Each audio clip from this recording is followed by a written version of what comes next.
बता के और बताएं आज किस मुद्दे को लेकर आपने प्रेस कॉन्फ्रेंस। मैं एडवोकेट सुरेंद्र माडू, अध्यक्ष महात्मा ज्योतिबा फुले विचार मंच। आज सिंचाई विश्राम गृह में हमने एक बैकवर्ड समाज की तरफ से प्रेस कॉन्फ्रेंस का संयुक्त प्रेस कॉन्फ्रेंस आयोजित की है, जिसमें सैनिक शिक्षण संस्था के अध्यक्ष धर्म सिंह दिया जी, जोगीनाथ समाज के प्रदेश अध्यक्ष जगदीश भट्टी जी, वार्ड 7 से पार्षद भाई मनोज वकील जी, सैनिक जन कल्याण समिति से भाई राजेश सैनी जी बोर्ड से, और अभी कुछ साथी और भी थे, वो अभी यहाँ से निकले हैं।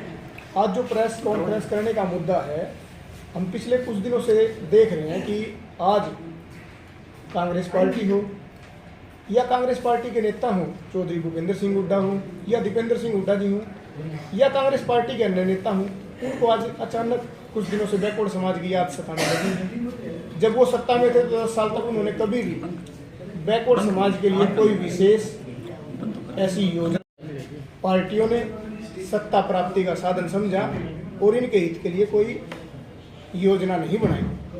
आज भारतीय जनता पार्टी ने या इनके शीर्ष नेतृत्व ने बैकवर्ड समाज के हमारे कुरुक्षेत्र से सांसद नायब सैनी जी को जब से प्रदेश अध्यक्ष बनाया है, तब से हुड्डा पिता पुत्र हो या अन्य नेता हो, उनको बैकवर्ड समाज सपने में दिखने लगा है। उनको इस बात का आभास आज पूर्ण रूप से हो चुका है कि बैकवर्ड समाज कांग्रेस पार्टी हो या किसी से सबसे खिसक चुका है। बैकवर्ड समाज को जिस भी पार्टी ने मान सम्मान दिया है, भारतीय जनता पार्टी ने हमें लगता है और हम कि भारतीय जनता पार्टी ने बैकवर्ड समाज को उचित मान सम्मान दिया है। बैकवर्ड समाज के 2 लोकसभा सांसद और 1 राज्यसभा सांसद बैकवर्ड समाज से हैं, हरियाणा से हैं। राघवेंद्र जी केंद्र में मंत्री हैं। कुरुक्षेत्र से सांसद जो बैकवर्ड समाज का एक प्रतिनिधित्व करते हैं, राष्ट्रीय उपाध्यक्ष भी रहे हैं। ये पूछना चाहता हूँ साथियों से, कौन सी कांग्रेस पार्टी सत्ता में आ रही है? कांग्रेस पार्टी भूपेंद्र हुड्डा सत्ता में आ रही है, कांग्रेस पार्टी कुमारी सैलजा सत्ता में आ रही है, कांग्रेस पार्टी रणदीप सिंह सुरजेवाला सत्ता में आ रही है, कांग्रेस पार्टी की चौधरी जी सत्ता में आ रही है। मुझे तो लगता नहीं है कांग्रेस पार्टी है, सिर्फ परिवार तकवाद तक सीमित रह गए हैं। और हमारे बैकवर्ड भाइयों से मैं निवेदन करता हूँ कि भाइयों, आपसे हाथ जोड़ के प्रार्थना है कि ऐसे नेताओं को अपने समाज में मत लेके आओ जो हमारे समाज का अपमान करते हैं। मैं आप सब मीडिया साथियों के माध्यम से दीपेंद्र सिंह हुड्डा से मांग करता हूं कि आपने जो बैकवर्ड सम्मेलन में मांग पत्र को दरकिनार किया है और जो बैकवर्ड के नेता थे आपस में इस बात के लिए उनके झगड़े हुए हैं कि मुख्य अतिथि ने समाज के हित की कोई बात नहीं करी, उनको जो समाज का अपमान किया दीपेंद्र सिंह हुड्डा ने, उनको समाज से माफ़ी मांगनी चाहिए। और मैं उन भाइयों से भी निवेदन करता हूं कि भाइयों, आप अपने आकाओं को खुश करने के लिए समाज को वो आईना मत दिखाओ जो आप देखना चाहते हो या जो आप क्या का देखना चाहते हैं। आप समाज को वो आईना दिखाओ जो समाज देखना चाहता है। समाज के हित किसके पास सुरक्षित है? मुझे तो लगता नहीं हुड्डा साहब समाज का हित कर पाएंगे। अभी आपने 3 सांसद गिनवाए हैं, लेकिन ये अगड़ी जाति के माने जाते हैं, लेकिन अति पिछड़ा वर्ग का कौन सा सांसद आएगा या कुछ सीटें उनको दी जाएंगी? मैं बताता हूँ, हमने माननीय प्रदेश अध्यक्ष जी के माध्यम से भी मांग रखी है और मनोहर लाल जी ने जो एक व्यवस्था कायम की है, सबका साथ सबका विकास, बैकवर्ड समाज उसमें पूर्ण रूप से सुरक्षित है। मैं आपको बताना चाहता हूँ, अभी मुख्यमंत्री जी ने BCA को 8% रिजर्वेशन दी स्थानीय निकाय और पंचायत चुनाव में। उसमें पिछड़ी जातियों या अगड़ी जातियों बैकवर्ड समाज की जो साधन संपन्न बैकवर्ड समाज के लोग हैं या जो साधन संपन्न नहीं हैं, जो आज संघर्ष कर रहे हैं ग्रास रूट लेवल पर, वो लोग भी पार्षद सांसद बन के आए हैं। और हम मुख्यमंत्री जी से हमने मांग भी रखी है प्रदेश अध्यक्ष जी के माध्यम से कि जो 8% रिजर्वेशन दिए इसका दायरा बढ़ाने का काम करें। इसमें BCA के साथ साथ BCB वर्ग को भी रखें और हमें पूर्ण रूप से उम्मीद है कि मुख्यमंत्री जी इस काम को करेंगे। जो किसी के लिए यात्रा निकाल रहे हैं अधिकारों के लिए, वो कौन लोग हैं? मुझे ये बैकवर्ड समाज पे केवल जो बैकवर्ड समाज को एक सत्ता प्राप्ति का साधन समझते हैं वो लोग हैं। मैं उन्हीं भाइयों से पूछना चाहता हूँ कि जब 10 साल वो ओहदों पे बैठे थे सरकार में, जब क्यों नहीं उन्होंने अपने ओहदों से इस्तीफा दे के बैकवर्ड समाज की आवाज़ उठाई? तब तो वो मलाई खाते रहे। आज उनको बैकवर्ड समाज नजर आ रहा है। उनको ये पता है कि अगर सत्ता की चाबी किसी को मिलती है तो बैकवर्ड समाज के माध्यम से मिलती है।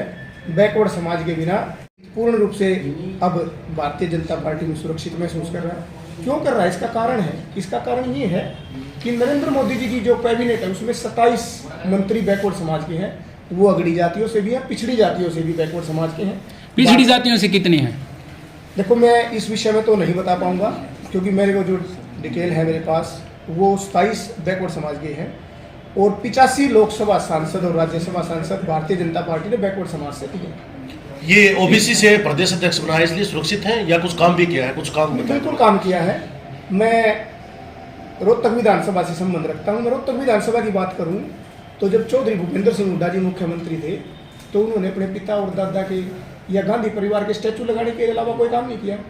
जिन लोगों ने या जिन नेताओं ने बैकवर्ड समाज की तो बात ही दूर है, बैकवर्ड समाज के जो महापुरुषों हैं, महात्मा ज्योतिबा फुले, संत सेन भगत जी, संत नामदेव जी, माता सावित्रीबाई फुले जी, इनके कभी ना किसी चौक का निर्माण किया, ना इनके नाम से कोई सामुदायिक केंद्र का निर्माण किया। मैं आपको गिनवाना चाहूँगा, अभी हाल ही में जो रेलवे एलिवेटेड पुल का संत नामदेव की जी के नाम से रखा गया है, वो बैकवर्ड समाज को सम्मान देने का काम किया है। वो बैकवर्ड समाज के से संबंध रखते हैं लेकिन उन्होंने काम 36 बिरादरी को आईना दिखाने का काम अच्छा किया। सुरेंद्र जी, जिस तरह से राजनीतिक पार्टियों में जो लोग हैं अलग अलग दड़ों में ओबीसी समाज बटा हुआ है, क्या वो मठाधीश है सभी के सभी जो समाज के बारे में नहीं सोचते?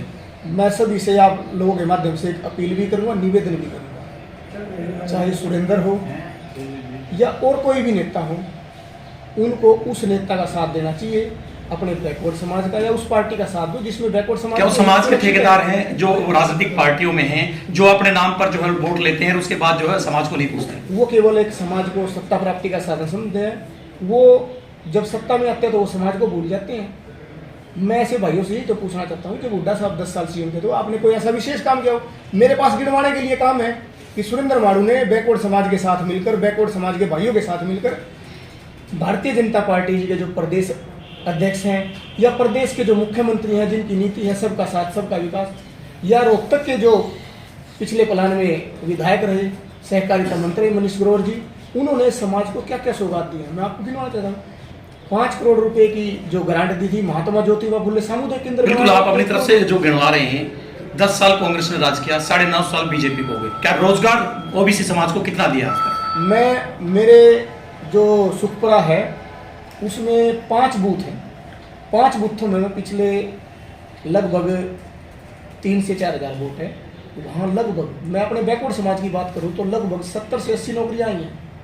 15 बच्चे तो कौशल रोजगार में लगे हैं। फिर बेरोजगारी में नंबर 1 कैसे है हरियाणा? बेरोजगारी में नंबर बिल्कुल नहीं है। जिस प्रकार से ये तो रिपोर्ट बता रही है। आपकी बातें से सहमत हूँ। जिस प्रकार प्रदेश की पॉपुलेशन बढ़ रही है उस हिसाब से रोजगार सरकारी मुहैया नहीं कर पाएगी सरकार।